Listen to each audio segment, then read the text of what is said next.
La gouvernante a sauvé bien plus qu'un simple bébé. Dites-nous d'où vous nous regardez dans les commentaires. Plongeons dans l'histoire. Un malaise indéfinissable s'empara de Manon avant même qu'elle n'effleure la poignée de la porte.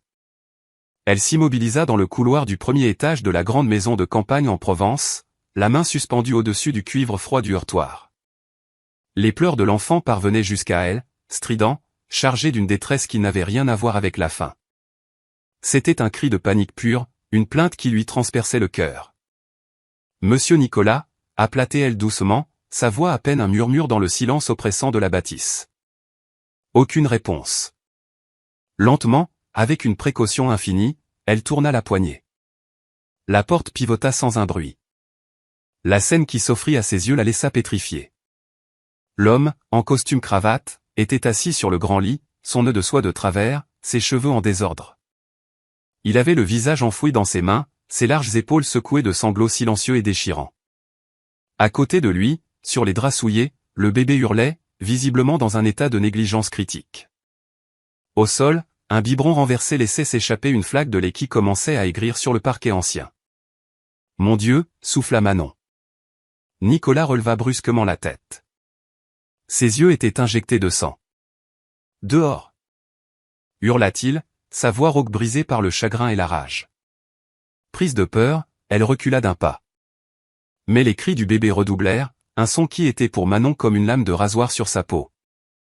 Elle inspira profondément, rassemblant son courage, et entra résolument dans la chambre. « Je suis désolée, monsieur, mais ce bébé a besoin d'aide. Je sais que vous m'avez demandé de partir. Je sais. » Elle s'approcha du lit, ignorant superbement le ton menaçant de son employeur. « Mais Lucas a besoin de moi, maintenant. » Nicolas resta figé, la bouche entr'ouverte, incapable de la moindre réaction. Avec des gestes d'une infinie douceur, Manon souleva l'enfant, le libérant de sa prison de draps humides. Le petit Lucas tremblait dans ses bras, ses sanglots se transformant peu à peu en hoquets plaintifs. Elle le serra contre sa poitrine, fredonnant un son apaisant et continu. « Chut, mon amour. Tout va bien maintenant. » Lucas octa une dernière fois, puis se tut. Ses minuscules doigts s'agrippèrent fermement à l'uniforme impeccable de la gouvernante. Manon leva les yeux vers Nicolas. Il n'avait pas bougé, perdu dans une torpeur qui semblait être le contre-coup d'un cauchemar éveillé.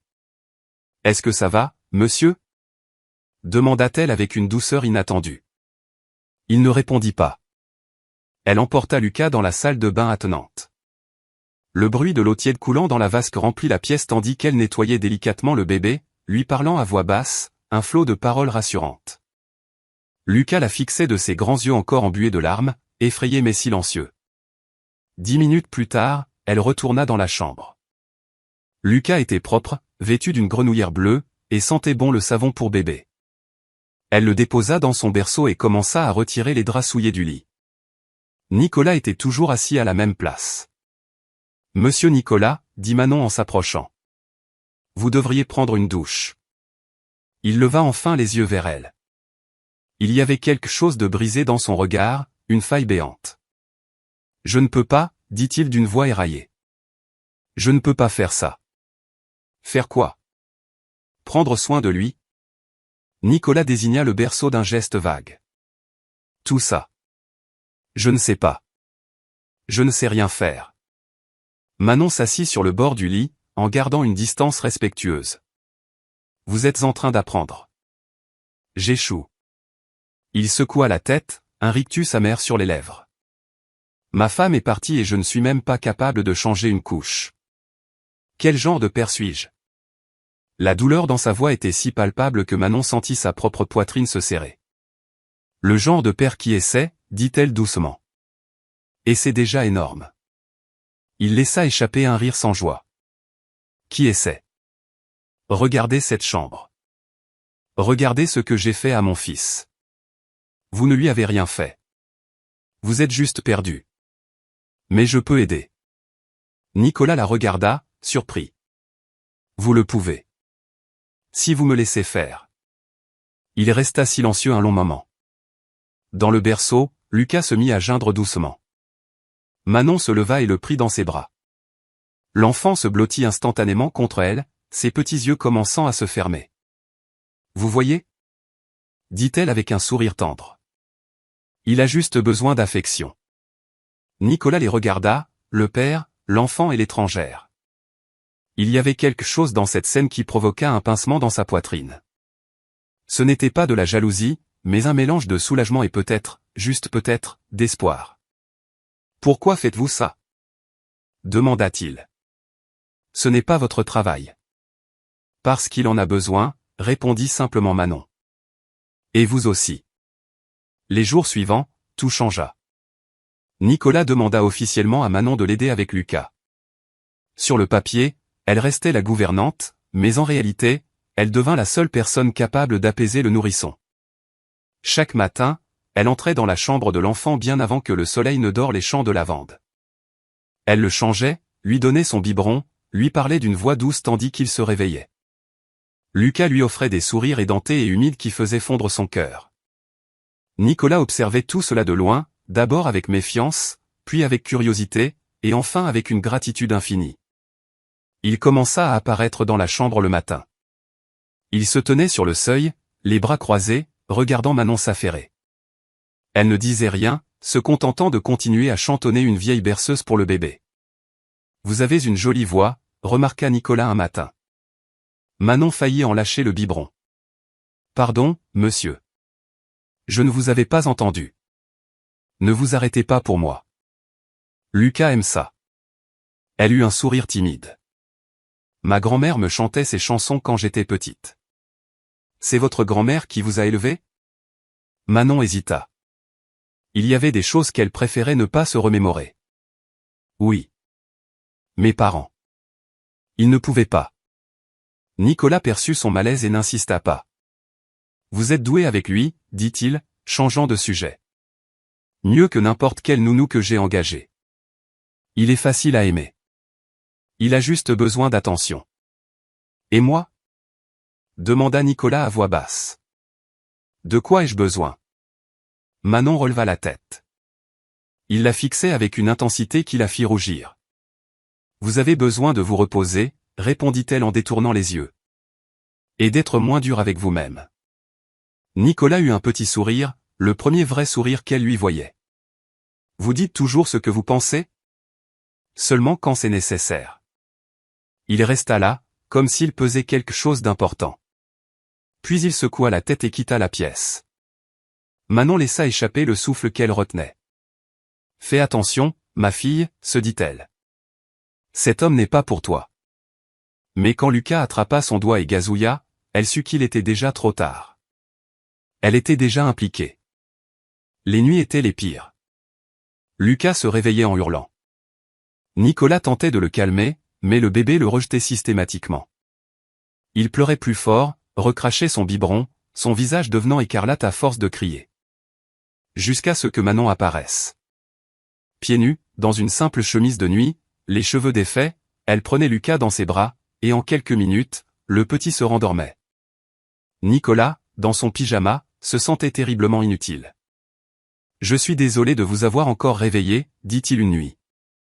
Ce n'est rien. Elle berçait doucement Lucas. Ça fait partie du processus. Ça ne devrait pas.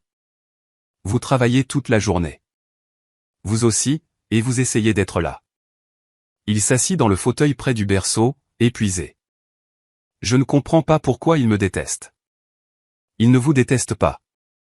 Manon reposa Lucas dans son berceau. Il est juste confus.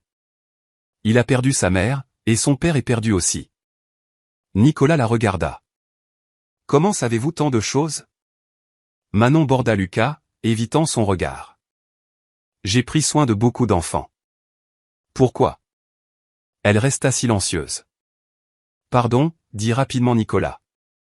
Je ne voulais pas être indiscret. Ce n'est pas ça. Elle prit une profonde inspiration.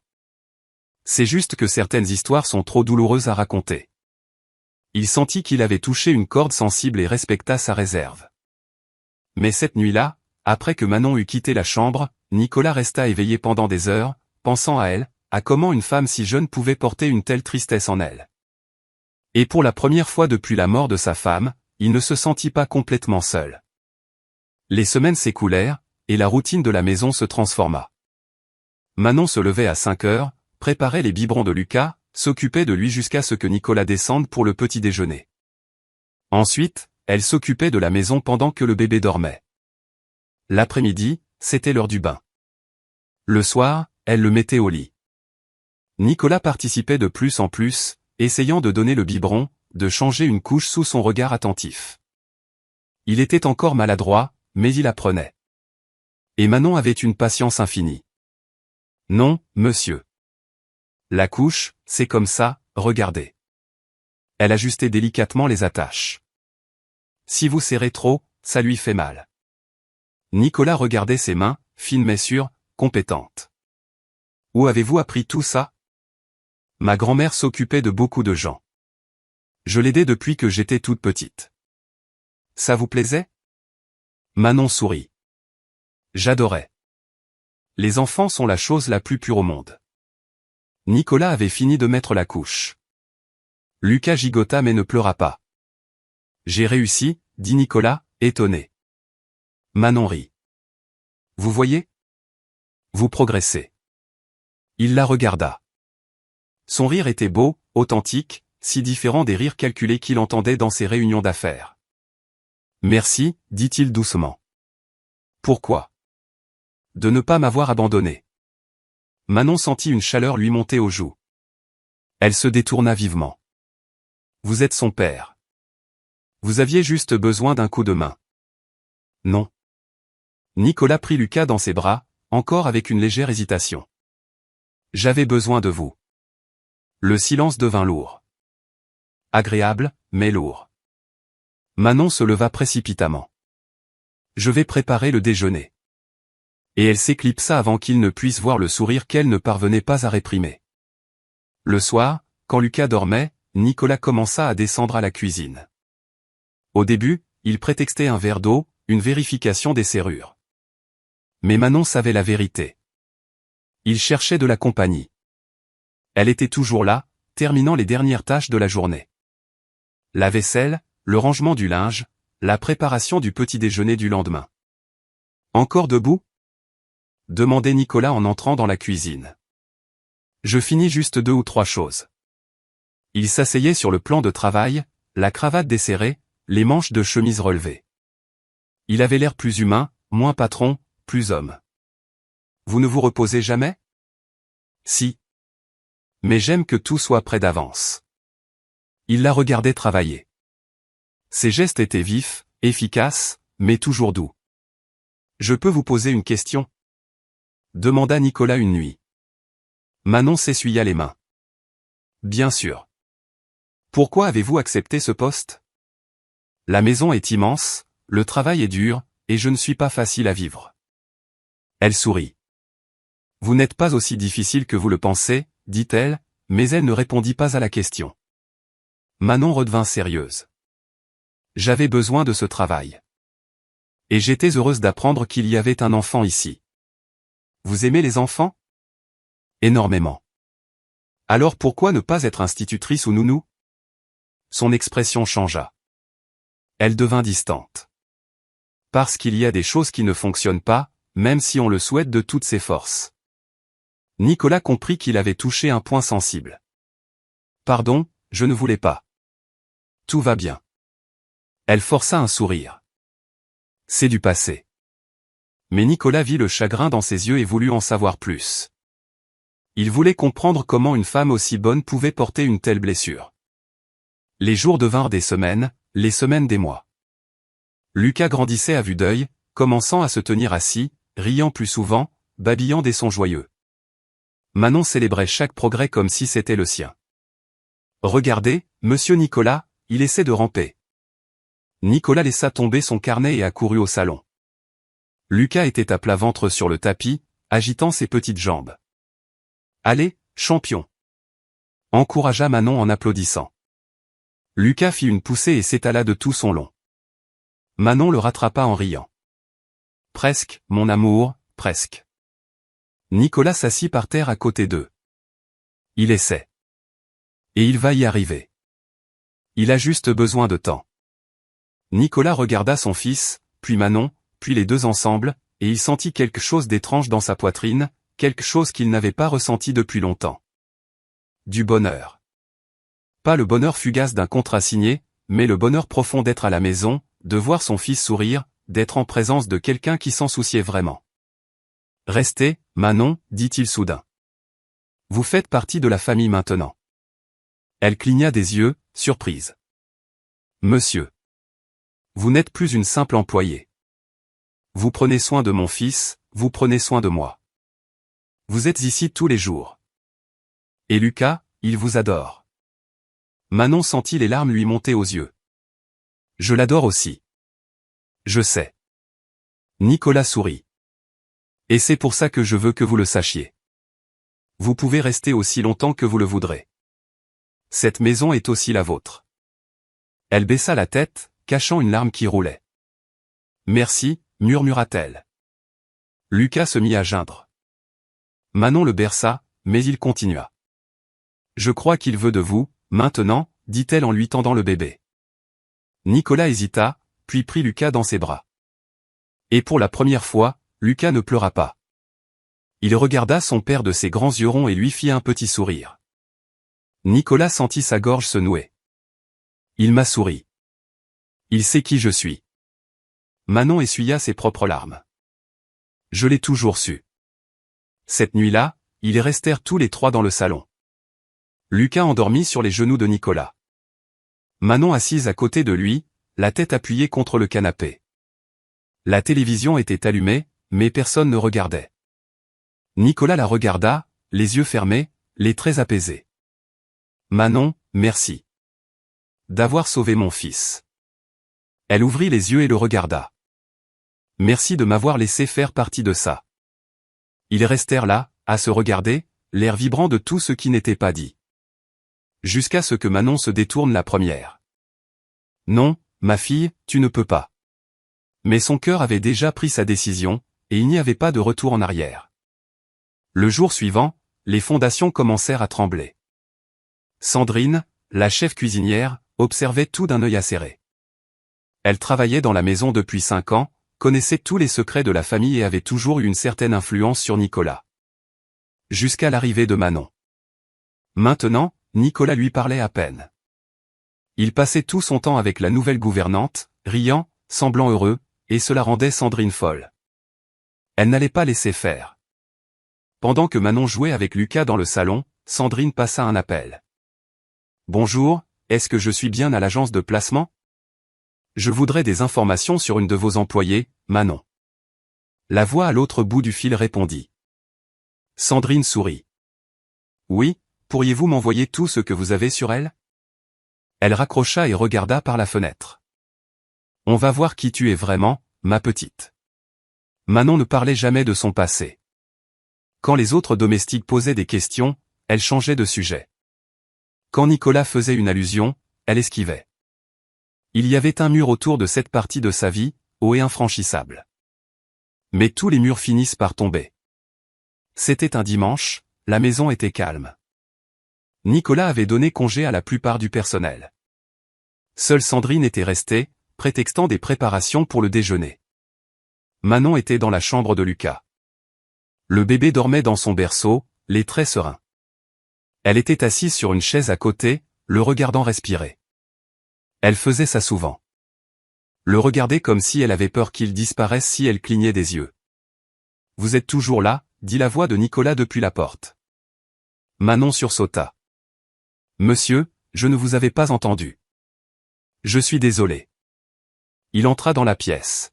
« Je ne voulais pas vous faire peur. »« Ce n'est rien. » Elle sourit. « Je regardais juste Lucas dormir. Il dort mieux quand vous êtes près de lui. »« Je crois. » Nicolas tira une autre chaise et s'assit à côté d'elle. Ils restèrent en silence, à contempler le bébé. « Je peux vous demander quelque chose ?» demanda doucement Nicolas.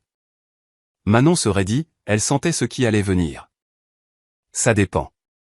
Pourquoi avez-vous si peur de vous attacher ?» Elle ferma les yeux. « Que voulez-vous dire ?»« Je le vois. Vous adorez Lucas. Mais dès qu'il y a un moment de trop grande proximité, vous reculez comme si vous craigniez que quelque chose de terrible n'arrive. Manon resta silencieuse un long moment. Puis elle parla, sa voix à peine un souffle. C'est parce que c'est déjà arrivé. Nicolas se tourna vers elle. Quoi? Elle ouvrit les yeux. Des larmes silencieuses coulaient sur ses joues. J'avais un neveu, Léo. Il avait 4 ans. Nicolas attendit, ne la pressant pas, simplement présent. Ma sœur travaillait énormément, 2 emplois, elle le voyait à peine. Alors je m'occupais de lui tous les jours. J'étais tout pour lui. Manon s'essuya les yeux du revers de la main. Un jour, ma sœur m'a demandé d'aller le chercher à l'école du village, mais j'avais un entretien d'embauche. C'était important. J'avais besoin de ce travail.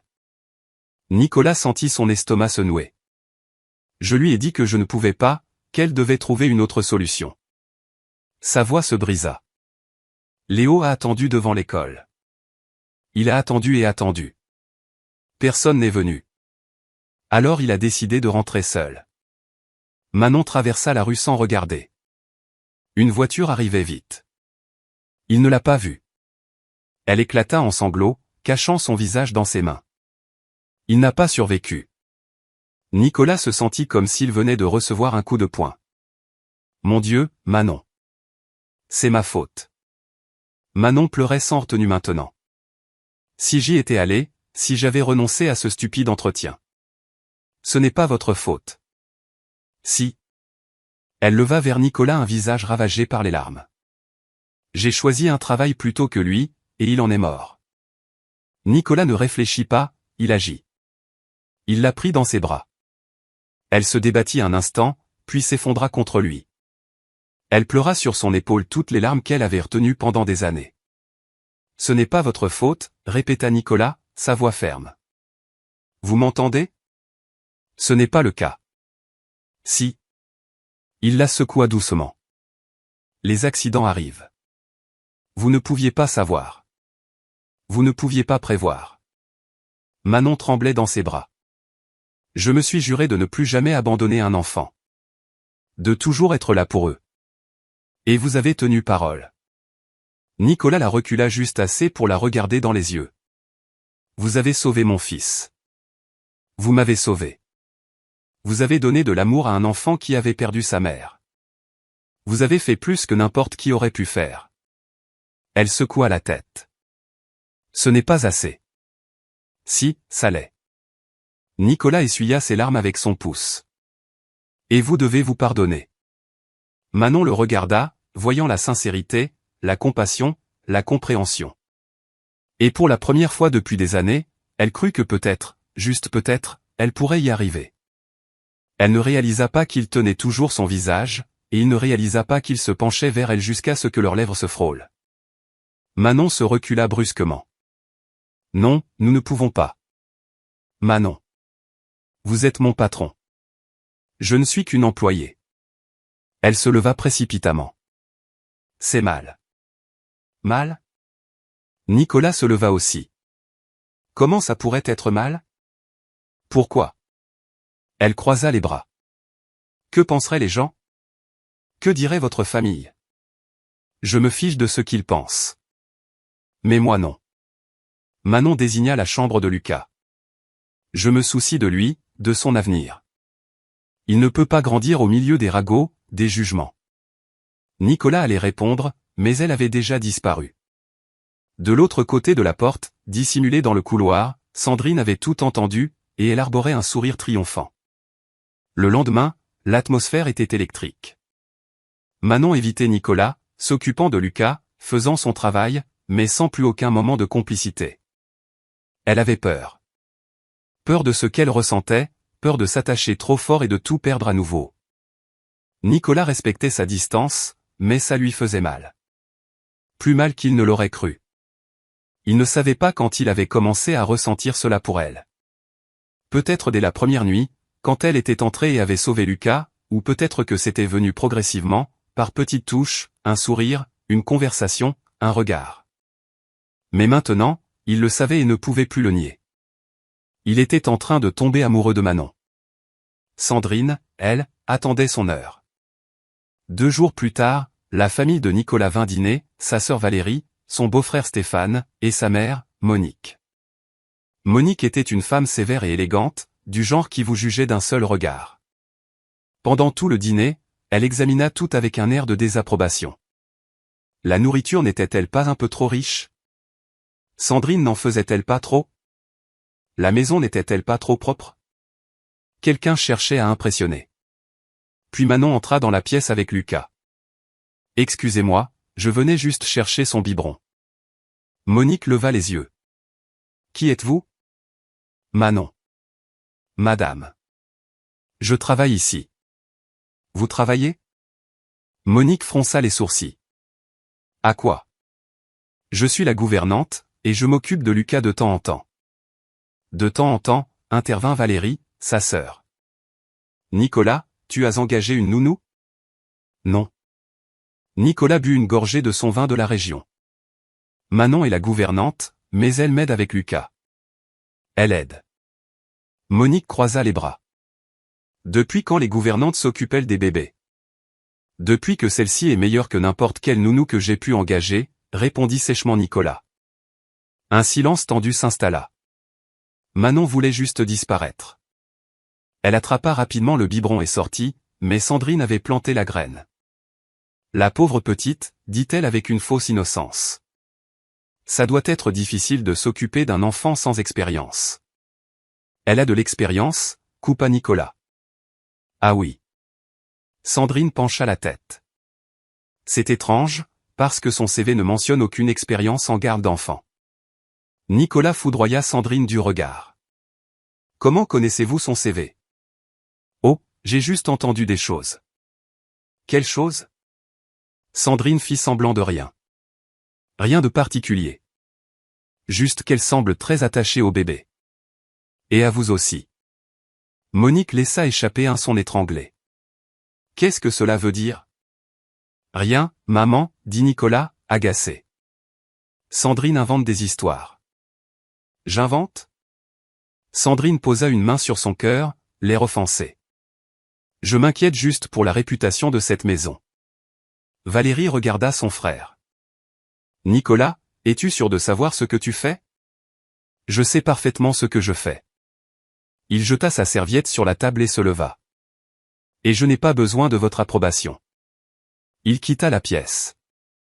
Monique laissa échapper un soupir théâtral. Ce garçon va s'attirer des ennuis à cause d'une domestique. Sandrine baissa la tête pour cacher son sourire. Je n'ai pas encore fini, ma chère Manon. Pas encore. La maison changea après ce dîner. Monique commença à faire des apparitions impromptues. Toujours avec une excuse. Je viens voir mon petit-fils. J'ai apporté des choses pour le bébé. Je voulais juste prendre de tes nouvelles, mon fils. Mais Nicolas connaissait la vérité. Elle surveillait Manon. Et Manon le sentait. Les regards froids, les questions insidieuses, la façon dont Monique inspectait chaque recoin de la maison à la recherche de la moindre faille. Est-ce que Lucas mange assez? Demandait-elle. Oui, madame, répondait poliment Manon. Et vous avez de l'expérience avec les enfants? J'en ai, oui. Où ça? Manon déglutit. Je me suis occupé des enfants de ma famille. C'était un mensonge. Mais elle ne pouvait pas parler de Léo. Pas à cette femme. Pas comme ça. Monique plissa les yeux, mais la laissa tranquille. Pour l'instant. Pendant ce temps, Sandrine continuait son travail de sape, distillant des commentaires subtils, toujours à portée d'oreille des autres domestiques. Elle passe beaucoup de temps dans la chambre du patron, non? J'ai entendu dire qu'elle y dormait même quand le bébé pleure la nuit. Je ne sais pas, je trouve ça étrange. Le poison se répandit comme une traînée de poudre, rapide, invisible, mortelle. Les autres employés commencèrent à regarder Manon différemment, avec un mélange d'envie et de suspicion. Salut Manon, dit l'une d'elles à la buanderie. Salut Zoé. Tu as l'air proche du patron. Manon s'arrêta de plier le linge. Proche comment? Je ne sais pas. Zoé haussa les épaules. Je dis juste que vous parlez beaucoup. C'est mon patron. Bien sûr que nous parlons. Mais pas comme ça, si. Seul dans sa chambre la nuit. Manon sentit le rouge lui monter aux joues. Je ne suis pas seul avec lui. Je m'occupe du bébé. D'accord. Zoé prit son panier de linge. Si tu le dis. Elle partit, laissant Manon seule, bouillonnant de rage. Elles ne savent rien. Elles ne savent pas ce que j'ai vécu, ce qu'il a vécu. Mais la rage laissa vite place à la peur. Et si Nicolas entendait ces rumeurs? Et s'il pensait qu'elle utilisait Lucas pour se rapprocher de lui? Elle s'appuya contre la machine à laver, tremblante. Je dois partir d'ici avant qu'il ne soit trop tard. Nicolas remarqua le changement immédiatement. Manon était redevenue distante, formelle. Elle l'appelait systématiquement « Monsieur ». Elle évitait son regard. Elle entrait et sortait de la chambre de Lucas comme un éclair, sans un mot. Il essaya de lui parler plusieurs fois. « Manon, est-ce que ça va ?»« Oui, monsieur. »« Vous avez l'air triste. »« Non, ça va. »« Excusez-moi. » Et elle s'enfuyait. Nicolas restait là, frustré, confus, blessé. « Qu'est-ce que j'ai fait? Qu'est-ce qui a changé ?» Un après-midi, il la trouva en train de pleurer dans la cuisine. Elle lui tournait le dos, faisant la vaisselle, ses épaules secouées de sanglots. Elle essayait de ne faire aucun bruit, mais il entendit un hoquet étouffé. « Manon. » Elle se retourna vivement, s'essuyant le visage. « Monsieur, pardon, j'aurai bientôt fini ici. »« Qu'est-ce qui se passe? »« Rien. »« Ne me mentez pas. » Nicolas s'approcha. « Vous pleurez. » Elle baissa la tête. « Ce ne sont que des bêtises. »« Si ça vous fait pleurer, ce ne sont pas des bêtises. » Manon prit une profonde inspiration. « Les gens parlent. Sur moi, sur nous. » Nicolas se raidit. « Ils disent quoi? Que j'essaie de profiter de vous. Que j'utilise Lucas pour me rapprocher. Que je veux. » Elle s'arrêta, mortifiée. « Que vous voulez quoi? Devenir la nouvelle maîtresse de maison? » murmura-t-elle. Nicolas serra les poings. « Qui dit ça? Ça n'a pas d'importance. » Si, ça en a. Sa voix était plus forte qu'il ne l'avait voulu. « Qui? » Manon secoua la tête. « Je ne veux pas causer de problème. Je vais juste garder mes distances. Je ferai mon travail, et c'est tout. » Non. Nicolas lui prit doucement mais fermement le bras. « Vous n'allez pas vous éloigner de moi, ni de Lucas, à cause de commérages stupides. Mais vous ne comprenez pas. » Elle le regarda avec désespoir. « Je suis l'employé. Vous êtes le millionnaire. Les gens penseront toujours le pire. Alors laissons-les penser. » Non. Elle recula. « Vous avez une réputation, une famille, un fils. Je ne serai pas la cause de problèmes dans votre vie. Vous n'êtes pas un problème. » Nicolas fit un pas vers elle. « Vous êtes la meilleure chose qui soit arrivée dans cette maison depuis la mort de ma femme. » Manon sentit à nouveau les larmes monter. « Ne dites pas ça. »« Pourquoi pas? » ?»« C'est la vérité. »« Parce que je ne peux pas supporter de perdre quelque chose à nouveau. » Sa voix se brisa. « Je ne peux pas supporter de m'attacher, Et puis Nicolas comprit. Son passé saignait encore. « Vous n'allez pas me perdre. » Il prit son visage entre ses mains. « Je ne vous laisserai pas faire. Vous ne pouvez pas le promettre. »« Si, je le peux. » Il appuya son front contre le sien. « Et je le ferai. » Ils restèrent ainsi, en silence, si proches qu'ils partageaient le même air, jusqu'à ce qu'une voix brise le moment. Quelle scène touchante! Ils sursautèrent. Sandrine se tenait à la porte de la cuisine, les bras croisés, un sourire cruel sur le visage. « Sandrine !» dit froidement Nicolas. « Depuis combien de temps êtes-vous là? » Assez longtemps. Elle entra lentement. « Vous savez, monsieur Nicolas, j'ai toujours été loyal à cette famille. Je suis ici depuis 5 ans. J'ai vu votre femme tomber malade. Je vous ai vu souffrir. Et maintenant, je vois ça. » Ça, quoi? Nicolas s'avança, menaçant. Vous qui vous laissez embobiner par une petite domestique. Sandrine jeta un regard méprisant à Manon. Une moins que rien qui est là depuis 2 mois et qui se prend déjà pour la maîtresse des lieux. Faites attention à ce que vous dites. C'est vous qui devriez faire attention. Sandrine rit. Je devrais me taire, vous laisser vous détruire pour elle. Mais. Sortez d'ici. Non. Sandrine ne bougea pas. J'ai le droit de parler, et je vais le faire. Cette femme vous cache des choses. Manon blêmit. De quoi parlez-vous? De votre passé. Sandrine sourit, venimeuse. Je sais tout, ma chère. Pour votre petit-neveu mort. Pour le fait que c'était de votre faute. Nicolas regarda Manon. Elle tremblait. Elle vous l'a dit?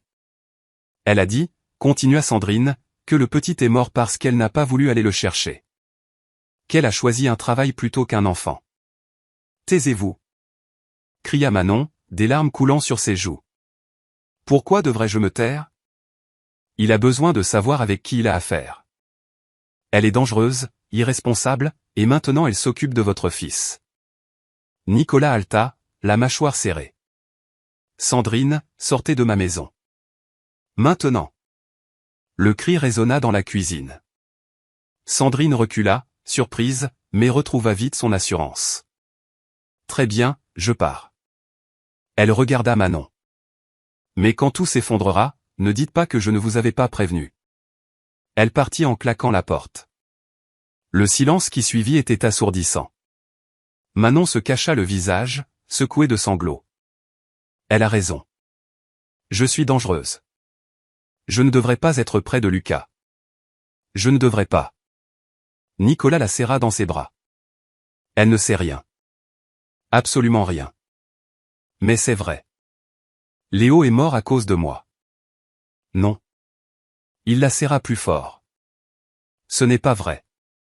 Et vous n'allez pas vous enfuir. Pas cette fois. Manon sanglota contre sa poitrine. Et à cet instant, Nicolas sut qu'il devait prendre une décision. Soit il protégeait Manon et affrontait le monde entier, soit il cédait à la pression et la perdait pour toujours. Cette nuit-là, Sandrine passa un dernier appel. Madame Monique? J'ai besoin de vous parler. C'est à propos de Nicolas et de cette gouvernante. De l'autre côté du fil, Monique écouta tout. Et quand Sandrine eut fini, elle ne dit qu'une chose. Je m'en occupe demain. Manon ne dormit pas cette nuit-là. Elle resta assise sur le lit de sa petite chambre à l'arrière de la maison, fixant une valise ouverte sur le sol. Quelques vêtements y étaient déjà pliés. Pas grand-chose. Elle n'avait jamais eu grand-chose. Il faut que je parte avant que les choses n'empirent. Mais chaque fois qu'elle pensait à partir, elle voyait le visage de Lucas, son sourire édenté, ses petites mains potelées agrippant son doigt, la façon dont il s'endormait paisiblement contre elle. Et elle voyait Nicolas, son étreinte, sa voix disant « Vous n'allez pas me perdre ». Elle se prit la tête entre les mains. Pourquoi ça m'arrive encore? Pourquoi est-ce que je perds toujours ceux que j'aime? On frappa à sa porte. Manon essuya vivement ses larmes. Qui est-ce? C'est moi, Nicolas. Elle ouvrit lentement la porte. Il était en pantalon de jogging et en t-shirt, les cheveux en bataille. Il n'avait pas dormi non plus. Que faites-vous ici? Murmura-t-elle. Il est presque minuit. Je peux entrer? Elle hésita, mais s'écarta. Nicolas entra et vit la valise. Ses épaules s'affaissèrent. Vous partez. Ce n'était pas une question, mais une constatation. Il le faut, dit doucement Manon. Pourquoi? Parce que c'est la bonne chose à faire. La bonne chose pour qui? Nicolas se tourna vers elle. Pour ma mère? Pour Sandrine? Pour qui? Pour vous. Pour Lucas. Elle s'assit sur le lit, épuisée. Ils vont souffrir à cause de moi. Les gens vont parler, votre famille va vous mettre la pression, et je ne peux pas vous faire ça. Nicolas s'agenouilla devant elle. Regardez-moi. Elle hésita, mais le fit. Vous croyez que je me soucie de ce que les gens disent? Demanda-t-il. Vous croyez que je me soucie de l'opinion de ma mère, de Sandrine, ou de qui que ce soit d'autre? Mais vous devriez. Vous avez une vie, un statut, un fils qui doit grandir sans scandale. Mon fils doit grandir avec de l'amour. Nicolas lui prit les mains. Et il l'a grâce à vous. Pas grâce à ma famille, pas grâce au nounou que j'ai engagé. Grâce à vous. Manon secoua la tête en pleurant. Je ne suis pas assez bien. Je ne le serai jamais. Vous êtes plus que bien. Vous êtes parfaite. Non, je ne le suis pas. Elle se leva, arpentant la petite pièce. J'ai laissé un enfant mourir, Nicolas. Un enfant qui me faisait confiance. Comment pourrais-je être parfaite? C'était la première fois qu'elle l'appelait par son prénom, sans « monsieur », sans formalité. Nicolas se leva aussi. Vous aviez 19 ans et vous essayiez de trouver un travail pour survivre. Ce n'était pas de votre faute. Si. Cria-t-elle, mais elle baissa vite la voix, se rappelant de l'heure. Et s'il arrivait quelque chose à Lucas à cause de moi, je ne survivrais pas. Plus jamais. Nicolas s'approcha. Alors laissez-moi vous protéger. Vous ne pouvez pas me protéger de tout. Je peux essayer. Il était si proche maintenant qu'elle pouvait sentir son souffle. Et je le ferai parce que je... Il s'arrêta. Manon le fixa, le cœur battant à tout rompre. Parce que vous quoi? Nicolas déglutit. Parce que je vous aime. Le silence tomba sur la pièce. Manon ne pouvait plus respirer. Elle ne pouvait plus penser. Ne dites pas ça. Parce que ce n'est pas vrai? Parce que je ne peux pas. Nous ne pouvons pas. Moi, si. Nicolas lui prit doucement le visage entre ses mains, comme si elle était la chose la plus fragile au monde. Et je vais le dire encore. Je vous aime, Manon. Depuis le jour où vous êtes entrée dans cette chambre et avez sauvé mon fils. Depuis la première nuit que j'ai passée éveillée avec vous. Depuis le moment où je vous ai vu l'embrasser. Elle ne réfléchit pas. Elle agit. Ce fut un baiser désespéré, plein de peur, de désir, de tout ce qu'ils avaient réprimé pendant des semaines. Nicolas la tira plus près, approfondissant le baiser. Ses mains se perdirent dans ses cheveux. Ses mains à elle s'agrippèrent à sa chemise. Quand ils se séparèrent, ils étaient tous les deux à bout de souffle. Je vous aime aussi, murmura Manon. Mais j'ai si peur. Je sais. Nicolas appuya son front contre le sien. Mais nous affronterons ça ensemble. Elle voulait le croire, elle le désirait de toute son âme, mais une voix à l'intérieur criait que ça finirait mal. Le lendemain matin, Monique arriva tôt. Très tôt. Manon préparait le petit déjeuner quand on sonna à la porte. Elle fut surprise. Nicolas n'attendait personne. Le majordome ouvrit. Madame Monique, votre visite n'était pas annoncée. Je n'ai pas besoin d'être annoncée pour voir mon fils. Elle entra comme une tornade. Où est-il? Il dort encore, je crois. Le bébé aussi. Parfait. Monique se dirigea droit vers la cuisine. Manon était de dos, coupant des fruits pour la bouillie de Lucas. Elle se retourna. Bonjour, Madame Monique. Il n'y a rien de bon dans cette journée. La femme croisa les bras. Vous quittez cette maison aujourd'hui. Manon sentit le sol se dérober sous ses pieds. Pardon? Vous m'avez entendu. Je veux que vous soyez parti avant midi. Mais je ne comprends pas. Monique s'approcha, sa voix basse et menaçante. Vous me prenez pour une idiote? Vous croyez que je ne vois pas votre petit jeu? Je ne joue à aucun jeu. Si. Vous profitez de mon fils. Il est vulnérable. Il a perdu sa femme, il élève un enfant seul, et vous arrivez. Vous jouez les gentilles, vous vous occupez du bébé, et maintenant vous essayez de... Je n'essaie rien du tout, coupa Manon, sa voix ferme. Je m'occupe de Lucas parce que je l'aime. J'aide Nicolas parce qu'il en a besoin. Je ne veux ni de son argent, ni de son statut. Manon prit une profonde inspiration. Je veux juste faire partie de cette famille. Monique rit. Un rire froid, sans humour. Une famille? Vous? Vous êtes une domestique. Elle se rapprocha encore. Laissez-moi vous dire une chose, ma petite. Vous ne ferez jamais partie de cette famille. Jamais. Parce que vous n'êtes pas des nôtres. Vous n'avez pas l'éducation, pas la classe, rien. Chaque mot était un coup de poignard. Manon sentit les larmes brûler ses yeux, mais elle les retint. J'ai de l'amour à donner. Et c'est plus que ce que vous donnez à votre propre fils. Monique leva la main. Ne me parlez pas sur ce ton. Que se passe-t-il ici? Nicolas était à la porte de la cuisine, son regard allant de Manon à sa mère. Nicolas. Le ton de Monique changea instantanément. Dieu merci, tu es là. J'ai besoin de te parler en privé. Non. Il entra dans la cuisine. Dis-le devant elle. Nicolas, ce n'est pas. Dis-le. Monique soupira théâtralement. Très bien. Je suis venu renvoyer cette fille. Tu n'as pas cette autorité. Si, je l'ai. Je suis ta mère, et je ne vais pas rester là à te regarder détruire ta vie pour une moins que rien.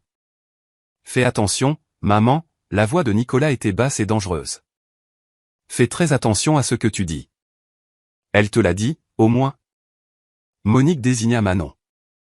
Est-ce qu'elle t'a dit qu'elle avait laissé un enfant mourir? Manon blêmit. Nicolas s'avança, se plaçant entre les deux femmes. Elle m'a tout dit.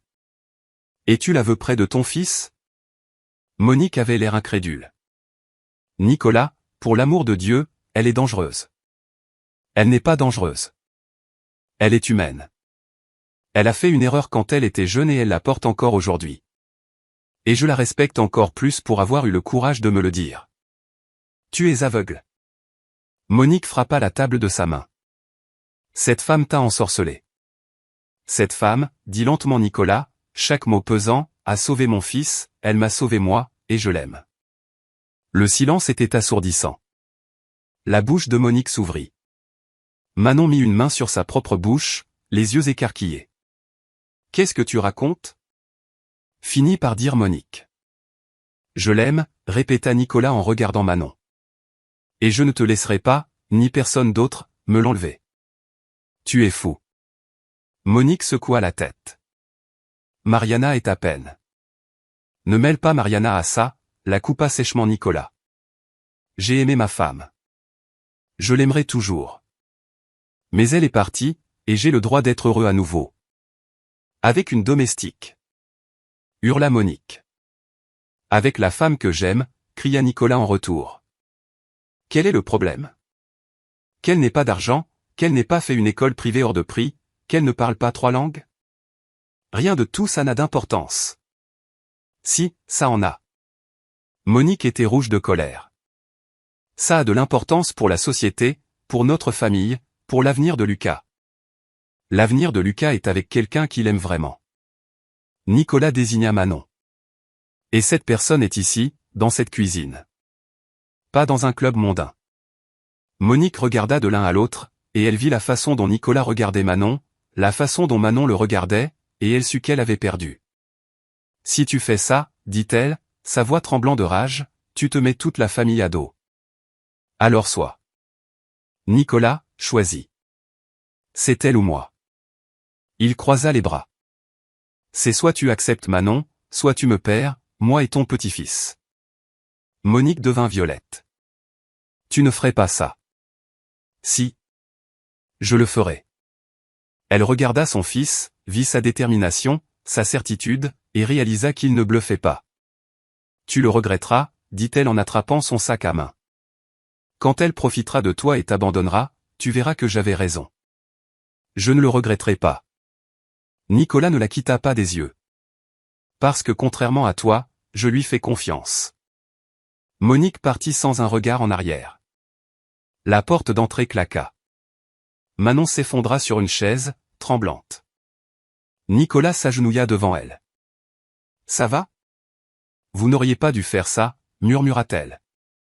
Vous n'auriez pas dû vous disputer avec votre mère pour moi. J'ai fait un choix. Il lui prit la main. Je t'ai choisi, et je te choisirai encore. Toujours. Manon le regarda dans les yeux et y vit la vérité. Mais elle vit aussi le prix qu'il allait payer, et elle ne savait pas si elle pourrait le supporter. Les jours suivants furent étranges. Nicolas tint parole. Monique ne revint pas.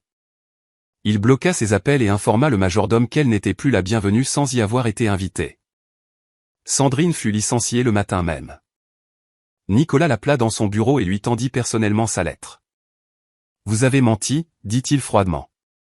Vous avez sali la réputation d'une personne innocente et essayé de me manipuler. Je veux que vous soyez hors de ma maison d'ici ce soir. » Sandrine tenta de se défendre, de pleurer, de supplier, mais Nicolas fut inflexible. En partant, elle jeta à Manon un regard si plein de haine que la jeune femme en eut froid dans le dos. « Ce n'est pas fini, disait ce regard, pas encore. Mais pour quelques jours, la vie fut belle. » Nicolas commença à présenter Manon différemment. Plus comme sa gouvernante, mais comme Manon, qui s'occupe de Lucas. Elle travaillait toujours, nettoyait, organisait, mais maintenant, elle dînait avec Nicolas.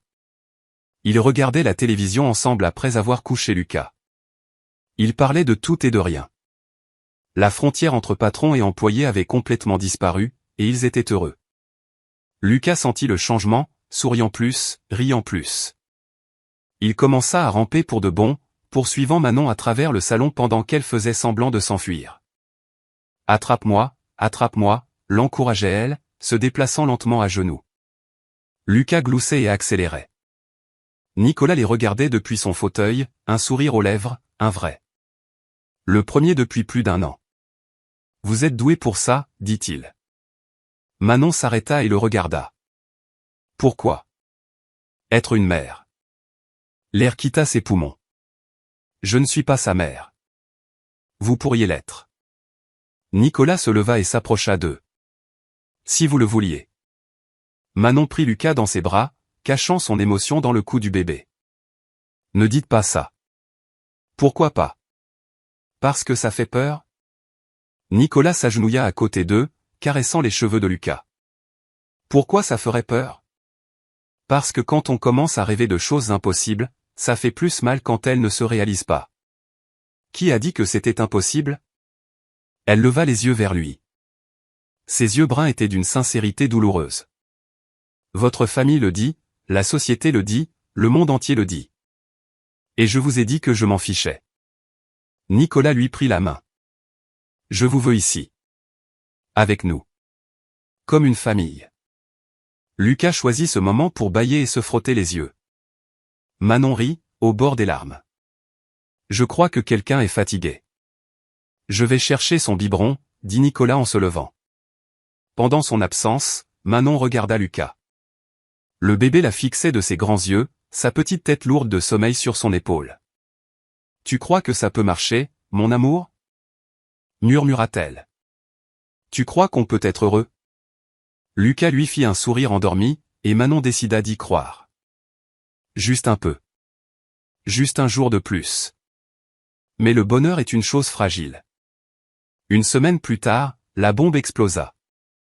Nicolas avait une réunion importante avec des investisseurs, un gros contrat en négociation depuis des mois. Il partit tôt, laissant Lucas avec Manon. « Je serai de retour en fin d'après-midi, » dit-il en lui embrassant le front sur le pas de la porte. C'était un geste naturel, automatique, comme s'ils étaient déjà un couple. Manon rougit. « Bonne chance. »« Je n'ai pas besoin de chance. » Il sourit. « Je vous ai. » Puis il partit. Manon resta là, le cœur battant. Il m'a embrassé devant le majordome, devant tout le monde. Elle porta une main à son front, sentant encore la chaleur de ses lèvres. C'est réel. Ça arrive vraiment. 2 heures plus tard, on sonna à la porte. Manon fut surprise. Il n'attendait personne. Le majordome ouvrit et Monique entra. Mais elle n'était pas seule. À ses côtés se tenait une femme plus âgée, habillée simplement, le visage marqué par la fatigue. Manon descendait les escaliers avec Lucas dans les bras. « Madame Monique, je ne savais pas que vous veniez. Je ne suis pas venu demander la permission. » Monique désigna la femme à ses côtés. « J'ai amené quelqu'un que vous connaissez. » Manon regarda de plus près, et son monde s'arrêta. C'était Chloé, sa sœur. La mère de Léo. Chloé, murmura Manon. La femme la fixa de ses yeux rougis par les larmes. Salut, Manon. Qu'est-ce que tu fais ici? Madame Monique est venue me trouver. Chloé croisa les bras. Elle m'a offert de l'argent pour que je dise la vérité sur toi. Manon sentit son sang se glacer. Quelle vérité? La vérité que tu caches, dit Monique avec un sourire triomphant. Non seulement tu as laissé ton neveu mourir, mais après, tu t'es disputé avec ta sœur, tu l'as blâmé, et tu n'as plus jamais donné de nouvelles. Non, ce n'est pas vrai. Manon serra Lucas plus fort contre elle. Si, c'est vrai, pleura Chloé. Tu as disparu, me laissant seul avec la culpabilité, avec les frais d'enterrement, avec tout. Et maintenant, te voilà, à jouer à la maman avec le fils d'un homme riche. Je ne joue pas. J'aime cet enfant. Tu aimais Léo aussi? Chloé s'avança, son visage contracté par la douleur. Parce qu'il est mort en t'attendant. Les mots furent comme des coups de feu. Manon chancela, ses jambes flageolantes. Lucas sentit sa détresse et se mit à pleurer. Je suis désolé. Manon pleurait maintenant. Je suis tellement désolé, Chloé. C'est trop tard. Sa sœur secoua la tête. Tu as ruiné ma vie, et maintenant tu vas faire la même chose à cet homme. Non. Je ne le ferai jamais. Tu ne peux pas t'en empêcher. Cria Chloé. Tu es égoïste. Tu l'as toujours été. Et quand cet enfant aura besoin de toi, vraiment besoin de toi, tu disparaîtras. Non. Hurla Manon, désespérée. J'ai changé. J'ai appris. Je n'abandonnerai jamais Lucas. Prouve-le, dit Monique en croisant les bras. Prouve que tu n'es plus la lâche qui s'est enfuie il y a 3 ans. Manon regarda les deux femmes. Puis elle regarda Lucas, qui pleurait dans ses bras, et elle vit Léo. Elle vit le visage de son neveu, son sourire, sa confiance, son innocence. Et si je lui faisais du mal? Et si j'échouais encore? La panique la submergea. Je dois sortir. Elle tendit Lucas au majordome, qui regardait la scène, abasourdi. Occupez-vous de lui. Manon. Commença le majordome, mais elle courait déjà dans les escaliers, vers sa chambre. Monique sourit. Vous voyez? Elle s'enfuit encore. Nicolas rentra plus tôt que prévu. La réunion avait été un triomphe, mais il voulait célébrer avec Manon. Il entra dans la maison, souriant, et tomba sur une scène de chaos. Lucas pleurait dans les bras du majordome. Monique se tenait les bras croisés dans le salon. Une femme inconnue était assise sur le canapé, le visage dans les mains. Que se passe-t-il? Demanda Nicolas. Monique se retourna. La vérité. Qui éclate enfin. Quelle vérité? À propos de votre petite amie. Elle cracha presque le mot. Elle s'est encore enfuie. Nicolas monta les escaliers 4 à 4. Il frappa à la porte de Manon. Manon, ouvre. Silence. Il tourna la poignée. Verrouillé. Puis il entendit un sanglot étouffé de l'autre côté. S'il te plaît, dit-il, le front contre la porte. Ouvre. Laisse-moi entrer. Je ne peux pas. Pourquoi? Parce que je vais te détruire. Sa voix était brisée. Je vais tout détruire. Ce n'est pas vrai. Si. Ta mère a raison. Je suis dangereuse. Tu es la femme que j'aime. Silence. Ouvre la porte, Manon. S'il te plaît. Le verrou tourna lentement. Nicolas entra. La valise était de nouveau sur le lit, plus remplie cette fois. Manon était assise par terre, les genoux contre sa poitrine, le visage bouffi de larmes. Nicolas s'agenouilla à côté d'elle. Qu'est-ce que ma mère a fait? Elle a amené ma sœur.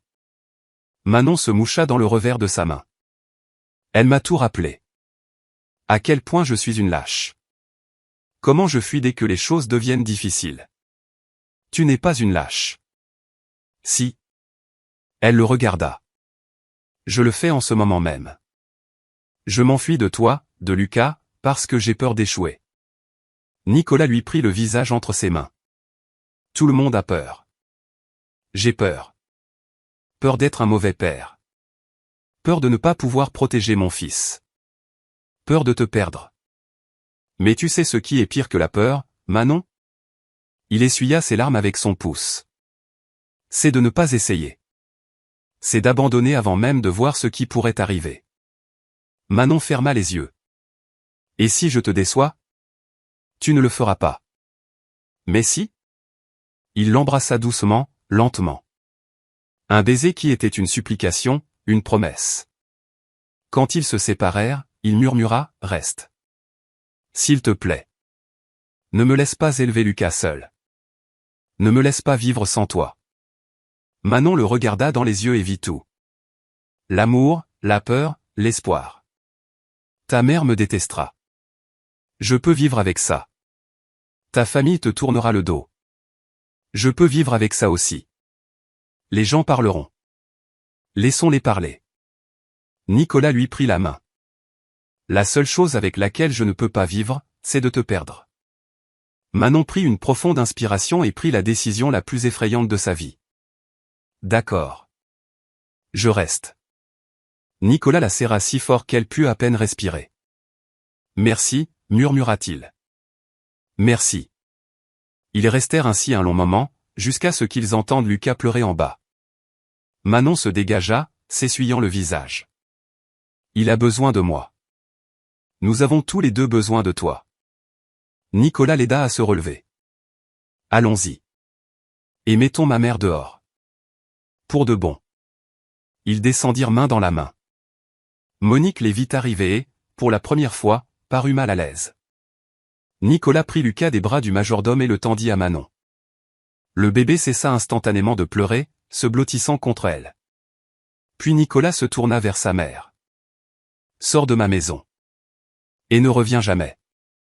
Chaque mot était une sentence. Tu as franchi une limite. Tu as fait venir quelqu'un ici dans le seul but de blesser Manon. Tu as essayé de détruire la seule bonne chose dans ma vie, et je ne te le pardonnerai pas. Monique regarda cette femme qu'elle n'aurait jamais pour belle-fille, ce fils qu'elle était en train de perdre, et partit sans un mot. Chloé la suivit, mais avant de partir, elle regarda Manon. J'espère que tu seras heureuse, dit-elle, sans colère. Juste de la fatigue. Parce que moi, je ne le serai jamais. La porte se referma, et pour la première fois depuis le début de tout cela, la maison fut en paix. 3 mois passèrent. La maison s'était métamorphosée, non pas dans sa structure, mais dans son énergie. Il y avait maintenant des rires. De la musique. De la vie. Lucas fit ses premiers pas un dimanche après-midi. Manon était dans la cuisine quand elle entendit Nicolas crier « Manon, viens vite !» Elle laissa tout en plan et courut au salon. Lucas était debout, seul, tenant la main de son père. Nicolas pointait son téléphone portable vers lui, en train de filmer. « Regarde !» Nicolas lâcha lentement la main de Lucas. Le bébé vacilla, mais ne tomba pas. « Viens voir Manon, mon cœur. » Manon s'agenouilla à quelques pas, les bras ouverts. Lucas la regarda, puis son père, puis il fit un pas, puis un autre, puis un autre. « Il marche !» cria Nicolas. Lucas fit 3 autres pas chancelants avant de s'effondrer dans les bras de Manon en riant. Elle le serra fort, les larmes aux yeux. « Tu as réussi, mon beau, tu as réussi !» Nicolas se jeta par terre et les serra tous les deux dans ses bras. « Il marche. Il marche. » Manon riait et pleurait à la fois. Lucas applaudissait, fier de lui. Et dans ce moment parfait, ils étaient une famille.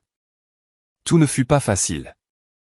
Valérie, la sœur de Nicolas, ne lui parla pas pendant 2 mois. Il lui envoyait de brefs messages sur Lucas, mais rien de plus.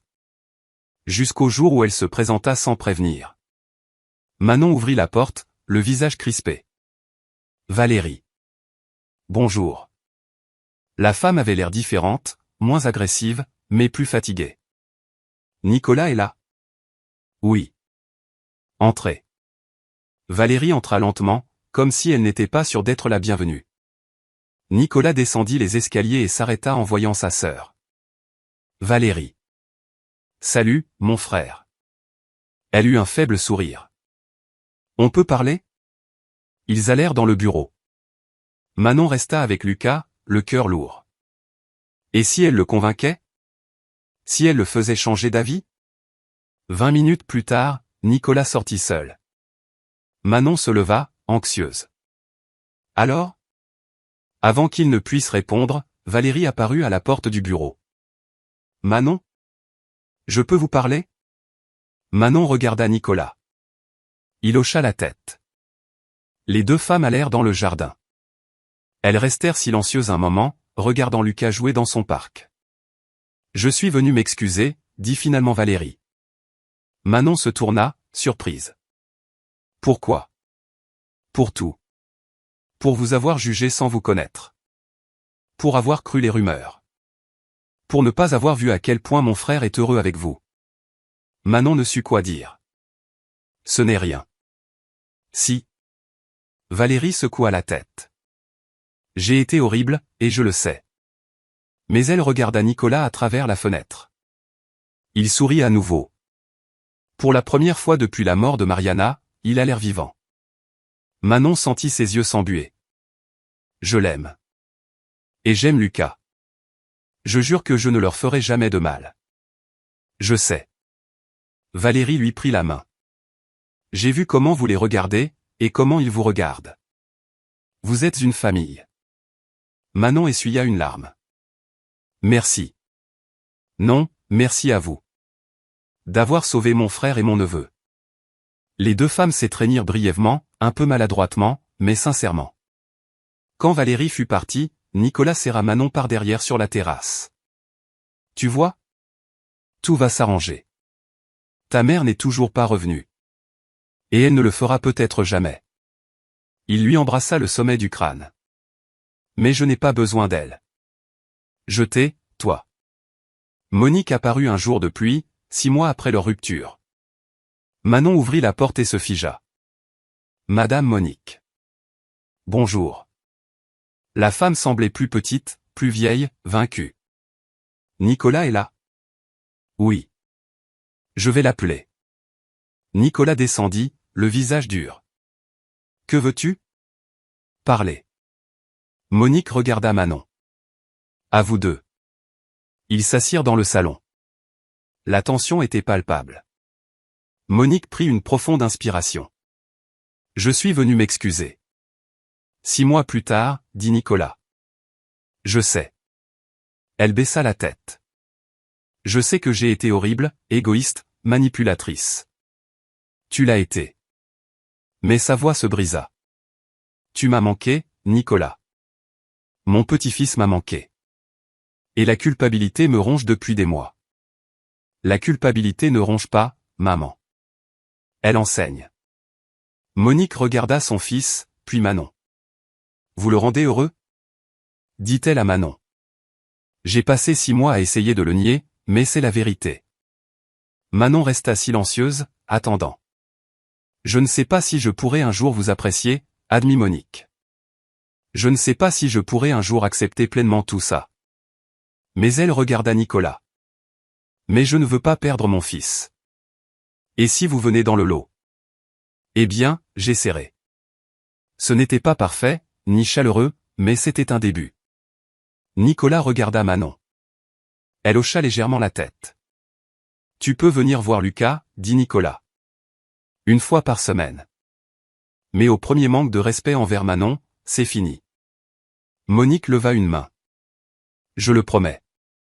Lucas choisit ce moment pour entrer en courant dans la pièce, poursuivant un ballon. En voyant sa grand-mère, il s'arrêta. Monique s'agenouilla. Bonjour, mon chéri. Tu te souviens de moi? Lucas regarda Manon, incertain. C'est bon, mon ange, dit doucement Manon. Tu peux y aller. Lucas s'approcha lentement de Monique et lui fit un câlin. Monique se mit à pleurer silencieusement. Tu m'as tellement manqué, murmura-t-elle. 1 an plus tard, la vie avait trouvé son rythme. Manon n'était plus la gouvernante. Nicolas l'avait officiellement engagée comme tutrice de Lucas, avec un salaire, un contrat et tout le reste, mais tout le monde savait que c'était une formalité. Elle vivait dans la chambre à côté de la sienne et passait la plupart de ses nuits dans son lit. Il ne parlait pas de mariage, il n'en avait pas besoin. L'engagement était là. Lucas avait maintenant 2 ans. Il parlait sans arrêt. Il l'appelait Manon de bébé, car il ne pouvait pas prononcer correctement son nom. Et quand quelqu'un demandait qui elle était, Lucas répondait fièrement, c'est ma Manon de bébé. Un soir d'été, après avoir couché Lucas, Nicolas et Manon étaient assis sur le porche. Le ciel était rempli d'étoiles. Es-tu heureuse? Demanda soudain Nicolas. Manon le regarda. Pourquoi tu demandes ça? Parce que je veux être sûr. Sûr que tu ne restes pas par obligation, ou par peur de perdre Lucas. Elle lui prit la main. Je reste parce que je t'aime. Elle entrelaça leurs doigts. Et parce qu'ici, dans cette maison, j'ai trouvé ce que j'ai cherché toute ma vie. Quoi donc? Un endroit où appartenir. Elle sourit. Vous êtes ma famille, Nicolas. Toi et Lucas. Et je ne voudrais être nulle part ailleurs. Nicolas la tira à lui et l'embrassa, un baiser lent et profond. Quand ils se séparèrent, il murmura « Épouse-moi ». Manon cligna des yeux. Quoi? Épouse-moi. Il sortit une petite boîte de sa poche. À l'intérieur se trouvait une simple bague en or blanc. Pas parce que je pense que nous devons le faire, pas parce que les gens s'y attendent, mais parce que je veux que le monde entier sache que tu es à moi et que je suis à toi. Manon mit une main sur sa bouche, les larmes aux yeux. Manon, je n'ai pas de grands discours, je ne sais pas faire de demandes romantiques, mais je sais que je t'aime. Je sais que tu m'as sauvé, moi et mon fils, et je sais que je veux passer le reste de ma vie à te rendre heureuse. Elle ne pouvait pas parler, elle se contenta de hocher la tête. C'est un oui? Demanda Nicolas, l'air anxieux. Oui. Elle riait et pleurait à la fois. Oui. Oui. 1000 fois oui. Il lui passa la bague au doigt et la serra contre lui. Ils restèrent ainsi, enlacés sous les étoiles, tandis que la vie de la maison continuait tranquillement autour d'eux. 6 mois plus tard, ils se marièrent. Une petite cérémonie, juste la famille et les amis proches. Monique était là, toujours un peu tendue, distante, mais elle faisait des efforts. Valérie était la demoiselle d'honneur, et Lucas, presque 3 ans, portait les alliances. Il les apporta sur un petit coussin, l'air très fier. Quand le célébrant demanda « Le voulez-vous » Manon regarda Nicolas et vit tout ce qu'ils avaient traversé. La douleur, la peur, les doutes, les disputes, les larmes. Et elle vit aussi l'amour, la guérison, la reconstruction. « Je le veux », dit-elle d'une voix ferme. « Je le veux », répondit Nicolas. Et quand ils s'embrassèrent, Lucas applaudit et cria « Ma Manon de bébé ». Tout le monde rit. Manon le prit dans ses bras et le serra fort. Nicolas les serra tous les deux. Et à ce moment-là, Manon comprit enfin. Elle avait perdu Léo, avait porté la culpabilité pendant des années, pensant qu'elle ne mériterait plus jamais le bonheur. Mais la vie lui avait donné une seconde chance, non pas pour remplacer ce qui avait été perdu, mais pour guérir, pour recommencer, pour aimer à nouveau. 2 ans plus tard, Lucas avait 5 ans, allait à l'école maternelle, était vif, intelligent et complètement dévoué à sa mère. Oui, sa mère. Parce que Manon avait officiellement adopté Lucas. Il l'appelait maintenant maman, sans hésitation, sans confusion.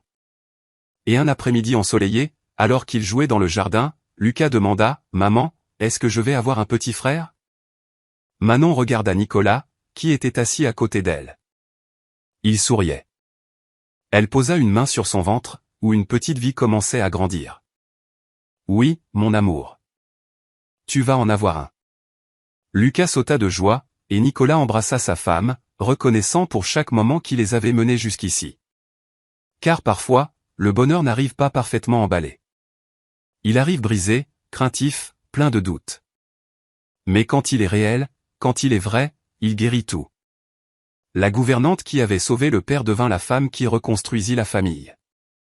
Et ensemble, ils prouvèrent que le véritable amour ne connaît ni classe, ni différence, ni barrière. Il choisit, il se bat, et il gagne. Votre interaction est cruciale pour nous.